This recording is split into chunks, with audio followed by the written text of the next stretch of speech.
కరీంనగర్ జిల్లాలో కల్తీ ఆహారంపై food and safety అధికారులు దాడులు చేశారు. రామడుగు మండలంలో సోయా చంక్స్ తయారీ ఫ్యాక్టరీలో కల్తీ ఫుడ్ తయారీపై అధికారులు ఫోకస్ పెట్టారు. ఫ్యాక్టరీపై టాస్క్ ఫోర్స్ అధికారుల దాడులతో సంచలన విషయాలు వెలుగులోకి వచ్చాయి.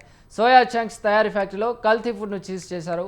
755 కేజీల సోయా చంక్స్, 1600 కిలోల రఫ్ బ్రాను ఫుడ్ సేఫ్టీ అధికారులు సీజ్ చేశారు.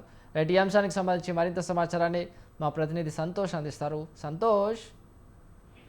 చిరంజీవి, ఉమ్మడి కరీంనగర్ జిల్లా వ్యాప్తంగా కూడా ఫుడ్ సేఫ్టీ అధికారులు, అదేవిధంగా కరీంనగర్ కమిషనరేట్ టాస్క్ ఫోర్స్ పోలీసులు కూడా ఇద్దరు అంటే సమన్వయంగా ఆహారానికి సంబంధించిన ఆహార కల్తీ పదార్థాలను పట్టుకునేందుకైతే ఉక్కుపాదం మోపారు. కరీంనగర్ జిల్లా ఫుడ్ సేఫ్టీ అధికారులు అదేవిధంగా టాస్క్ ఫోర్స్ పోలీసులు నిర్వహించినటువంటి సంయుక్త దాడుల్లో ఒక విస్తుపోయే విషయాలైతే వెలుగులోకి వచ్చాయి. రామడుగు మండలం దేశరాజపల్లి గ్రామంలోని మెగా ఇండస్ట్రీస్ పేరుతో నడుస్తున్నటువంటి సోయా చంక్స్ తయారీ ఫ్యాక్టరీలో మానవ వినియోగానికి సంబంధించినటువంటి తయారు చేస్తున్నటువంటి సోయా చంక్స్ లో జంతువుల దానాగా ఉపయోగించేటువంటి రఫ్ బ్రాండ్ కలిపి ఉత్పత్తులు చేస్తున్నట్టుగా కూడా అధికారులు గుర్తించారు.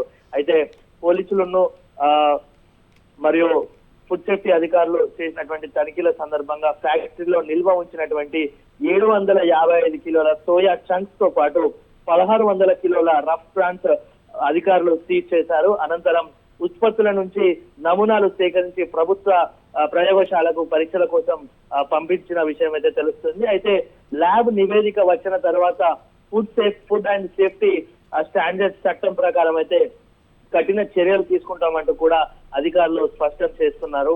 అయితే ప్రజల ఆరోగ్యంతో చెలగాటమాడేటువంటి వారిపై ఎలాంటి ఉపేక్ష ఉండదంటూ కూడా జిల్లా వ్యాప్తంగా ఇలాంటి ఆకస్మిక తనిఖీలు మరింత విస్తృతంగా కొనసాగిస్తామంటూ కూడా అధికారులు హెచ్చరిస్తున్నారు. అయితే ఇటీవల కరీంనగర్ జిల్లాలో వరుసగా కల్తీ ఆహార తయారీ కేంద్రాలు బయటపడుతుండటంతో ప్రజల్లో తీవ్ర ఆందోళన అయితే వ్యక్తమవుతుంది. ఇటు ఆహార భద్రతపై అధికారులు మరింత కఠినంగా వ్యవహరించాలంటూ కూడా స్థానికులు డిమాండ్ చేస్తున్న పరిస్థితి.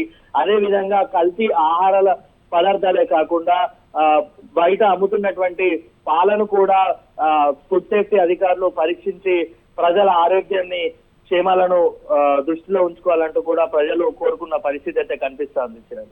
Right, thank you Santosh.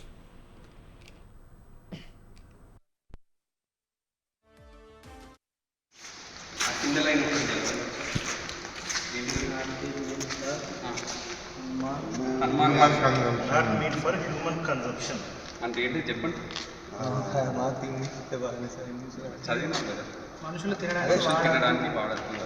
అది పశువులకు చేసే దానాన్ని మీరు మళ్ళీ 20 కిలోలు కలుపుతాను. అది 50 కేజీలకు మీరు ఏదో కొంత పర్సెంటేజ్ కోటింగ్ కూడా డైరెక్ట్ 20 కిలోలు కలుపుతాను. దాంతో ఎన్ని